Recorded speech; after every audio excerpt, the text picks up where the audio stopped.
How are you going to remember Zeke's Cowboys career? Meteoric rise, precipitous fall. Okay. I'm not really surprised by this, Skip, because we saw it coming, and I told you, Skip, I say, what would if you go back and study history and you look at the running back position, they don't normally lose it and get it back. He was a run to contact, run to collision back.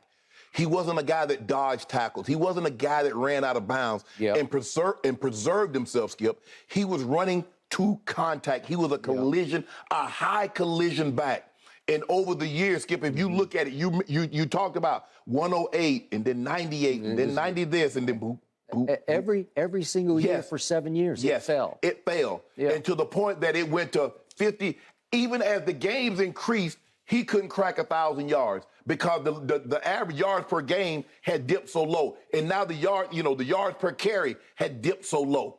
And so, and I get it, he had 12 touchdowns. He's still a top back. He can get you 1-2 yards in a cloud of dust, but the money that they were paying him, he was no longer a top back.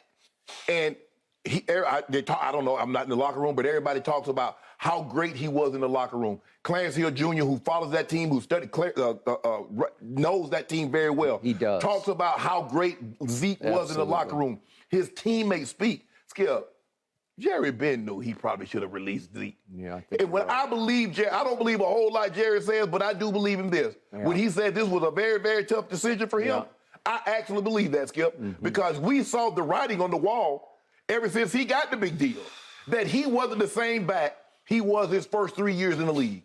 And every year from that point, it was decline, decline, decline, decline. And Jerry hung in and hung in and hung in. And it probably when all the guys, when Steven and all the got around the table and said, Jerry, he's not that anymore. And we're paying for what? And they finally made the decision that they're going to release Zeke. Now, I don't know if they're going to re-sign him at a lower number. I don't know what that is. Because my thing is, Skip, you could have worked that out and probably saved yourself. So it seems to me like they're moving on.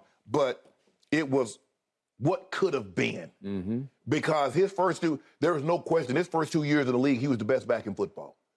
And then it just, poof, it was gone. So, Mr. Sharpe, as I reflect back on all that happened and then didn't happen with Ezekiel Elliott, I'm going to pay tribute to him while at the same time taking responsibility for overreacting. I'm lifelong diehard, Dallas Cowboy fan. What he did his rookie year made me swoon. I was rapturous. Yes. And I must admit now, in 2020 hindsight, it camouflaged Dak his rookie year because it made Dak a little better than Dak ever was going to be. So I told you at that point, I thought Dak had the best rookie year any quarterback had ever had. RG3's was very good, and I thought Dak's was a little better. They went 13-3. Right. They had the 1 seed. You're kidding. Well, in largest part, it was because of 21, not because of 4. Correct. 4 was very good. Right. But they had the offensive line at a much earlier stage and age where they were in the heart of their prime. They were dominant. And all of a sudden, you took the 4th pick in the draft, a young man who had owned college football, especially 2 years before, when he just ran wild on St. Nick's defense and Oregon and back to the Big Ten championship game. That same guy stepped right into the NFL and took it over. Right. He was the best. Right. You could argue he was the MVP that year. Right. You could make the case that he was. Well, I would have voted him Rookie of the Year. Okay. I mean, Dak won the award. He did. But I'll agree with you. I thought Zeke was the driving force. Okay. He had a career high that year as a rookie, 322 carries for a career high, 1,631 yards, with a career high 15 rushing touchdowns. That was 109 yards a game. That was 5.1 yards per carry. And he missed a game. Remember, he sat out the last game. He sat out the last game. He caught 32 balls for 363 more yards. That's 11.3 per catch. Okay, you are doing damage that is incomprehensibly great. You are lifting a team that nobody really saw come to 13-3. Nobody saw that coming. And it was wondrous for me until they ran into Aaron Bleepin Rodgers and the Packers, and they weren't ready to play. They didn't play the last game, and so then they had the 2 weeks off, and they were not ready to play defensively against Aaron and company. Remember what happened? They fell behind 21-3 against Green Bay. Would you believe that Zeke in that game, you would say that effectively you have taken him out of the game when you fall behind 21-3? He had 22 carries, only 22, for 125, so they couldn't stop him either. But it took more Dak throwing for 305 to get them back to 31 all. And finally, they lost 34-31. What you needed, Skip, was Zeke to have that 125 and them being the lead. So now he can bleed the clock. Shannon, seriously, I look back now at this. That was the year. That was the time. It's his first year was the year. If you come out and you're ready to play and you take the lead and then you just hammer him down their throats, he's going to get 200 yards. And they're not going to be able to stop you or him.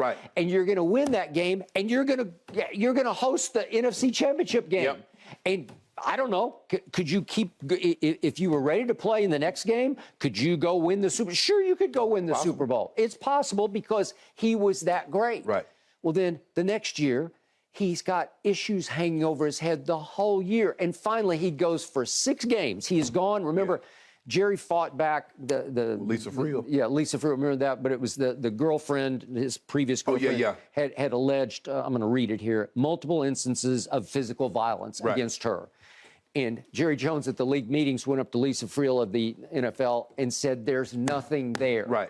And they fought it, and they went to court once, and they won 1 round of court. And you remember Kia Roberts lost her job because she said there's no there there. Yes, she was the investigator. And she interviewed the alleged victim, right?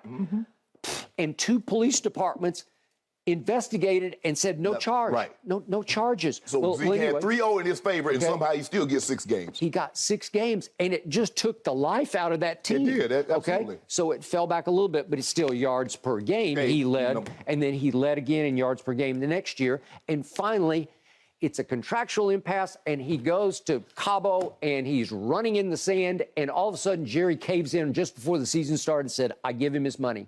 Made him the highest paid running back in pro football because he had earned it. But as you well know with NFL contracts, it can't be what you've earned. It must be what you will do for said team. And unfortunately, from that moment on, to your point, it was a meteoric fall.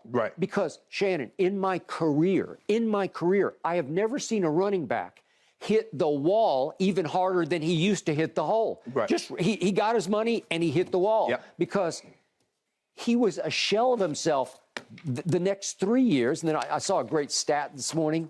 Would you believe that in his final 50 carries for the Dallas Cowboys? Ezekiel Elliott gained 100 total yards and 50 carries. That's 2.0 per. Well, that's what he became. He wasn't even ordinary. He just wasn't very good.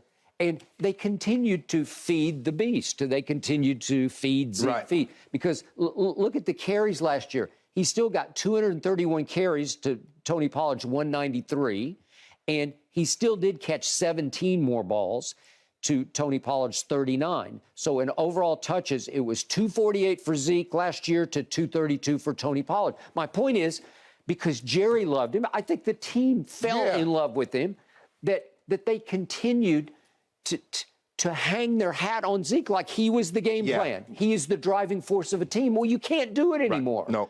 Okay, and to your final point, this also astounded me. Zeke came out of Ohio State so troubled. I heard all the stories, and he had all the issues. He had the issue on St. Patrick's Day. Remember, he's up on the top of the building. Well, it was one thing after another. He was a quote-unquote troubled player. And then all of a sudden, I'm hearing, no, he's a team leader. And then I'm hearing he is the most revered teammate in the locker room. And one reason they kept him for 1 year too long is he was so beloved in the locker room. Well, that shocked me in a very positive, great way. I didn't know he had that in him. But apparently, that's what it was. They love having him around. And I'm not going to rule completely out the possibility coming back that he'll go shop himself. And there's speculation, would Tampa be interested, because Skip Peete, his former running back coach, is now down in Tampa. Okay. Shannon, help me out. I don't see it. Do you see it? No. Do you see any value left? Skip, I mean, you mentioned 231 rush yards, 231 carries, 876 yards, under 4 yards a carry. He had just 17 runs of 10 yards or more. Yep. In his final 4 regular season games, he averaged 2.7 yards a carry. Okay. Who wants that? What? I mean, you're clinging to the past. You're still living in the past with him. Yeah, you're hoping right? and he'll never be what he once was. Okay. And that's the hardest thing, because, Skip, we remember, you talk about how great he was in those first 3 years. He would have led the league in rushing his first 3 years out had he not missed those 6 games. Yep. Because yards per game, he was leading the league. So you put those 6 games back on him, he's going to lead the league in rushing.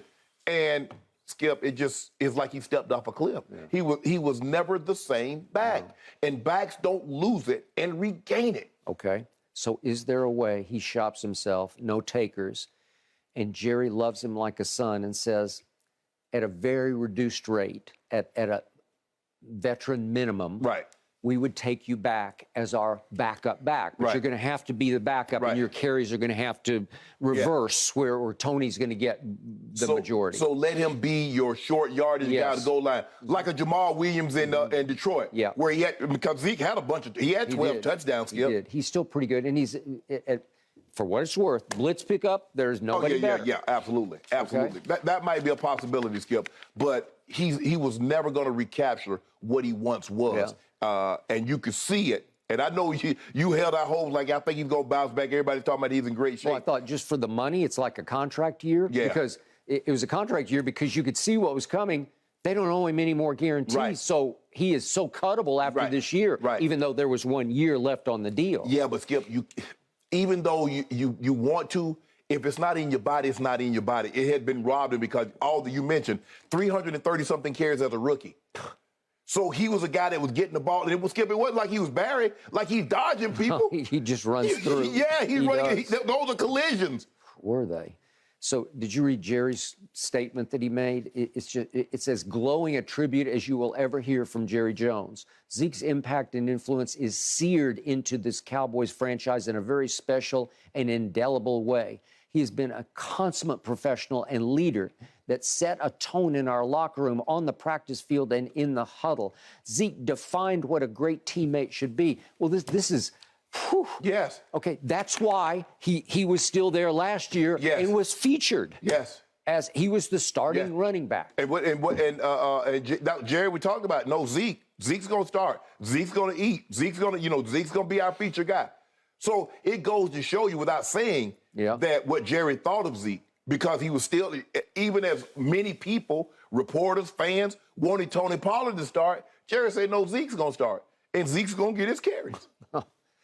So will I remember Eat Zeke? Yeah. Yes. Will I remember him jumping in the Salvation Army kettle? Yes, I will, because it was spectacularly special. Yes. Thanks for watching, Undisputed fans. Subscribe here to get the very latest from Skip and Shannon. Plus, go watch a few segments from our other shows on FS1.